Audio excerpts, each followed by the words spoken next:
What if the 20th century had belonged to China, not the United States? No Cold War between America and the USSR. No McDonald's, Coca-Cola, Hollywood, or Silicon Valley dominance. Would the world be more centralized, more authoritarian, or more unified? China was once a global leader, rich in trade culture innovation. But colonialism, internal conflict, Opium War's civil war, and the Cultural Revolution delayed its rise.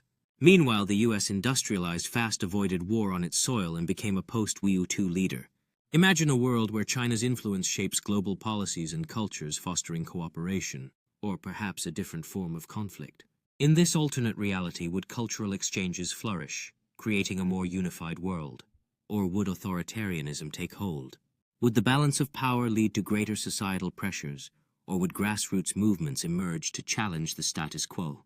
As China becomes the epicenter of global trade and innovation, how would this reshape economic landscapes and power dynamics? Let's imagine a world where China avoided colonization, stabilized early, and led the Industrial Revolution, dominating Asia by 1900, influencing Europe, and becoming the largest economy before World War I. In this alternate reality, geopolitical order shifts dramatically with China at the helm of international relations and power dynamics. Conflicts like World War II, Korea, or Vietnam may never occur or have reversed dynamics, with China guiding the path toward diplomacy instead of war. In this transformed landscape, China likely leads coalitions, stepping into a role traditionally held by the United States, promoting cooperation and shared growth on a global scale. The impact of this new trajectory leaves lasting impressions on education and culture, as future generations learn and thrive in a world where China champions unity and understanding. This scenario enriches global trade and cultural exchange, creating vibrant communities where diversity is embraced and celebrated, showcasing a new era of cooperation. Cultural dominance takes center stage as Confucian values begin to replace Western individualism, favoring family duty and harmony over self-expression. As Chinese cinema, literature, and music begin to dominate global markets, the preferences shift significantly, making calligraphy more celebrated than comic books and tea outshining coffee. Economic systems evolve as market socialism and state capitalism spread globally, with infrastructure-based growth models becoming the standard, particularly emphasized by the Belt and Road Initiative. By the 1980s, Chinese firms lead in fields such as AI, robotics, and green energy, with notable companies like Huawei, Alibaba, and Baidu rising to prominence decades earlier than their Western counterparts. In this new cultural landscape, there is less emphasis on consumerism, focusing instead on collective utility and the value of community, as seen in the rise of traditional practices like Tai Chi. As Mandarin begins to take precedence over English, a new generation of students embraces the language, reflecting its rising importance in global communication. Global education emphasizes group identity and discipline. Marxism, with Chinese characteristics, is taught worldwide. Western liberalism remains fringe or regional. Smart cities are everywhere, but with strong surveillance. Global policies are coordinated from Asia. The US possibly becomes a secondary economic power, like Canada or the UK today. Education around the world is shaped by the interplay of ideologies, reflecting the influence of group identity in learning environments. Leaders from various nations come together to discuss the future of education, focusing on the impact of diverse ideologies and the need for collaboration. Technology in education empowers students to explore global ideologies, fostering a deeper understanding of diverse cultural perspectives. Students actively engage in projects that connect classroom ideologies to real-world applications, bridging theory with practice.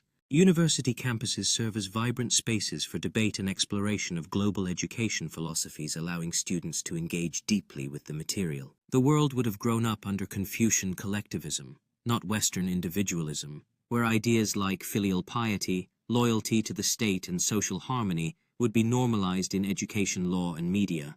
Democracy might not become the global standard, as societies prioritize the common good over personal freedoms. Human rights would be defined differently, based on duty and social roles, not individual freedom, changing the very fabric of societal norms. China likely leads the equivalent of NATO, with allies like Russia, Southeast Asia, parts of Africa, and maybe even France, shaping a new world order.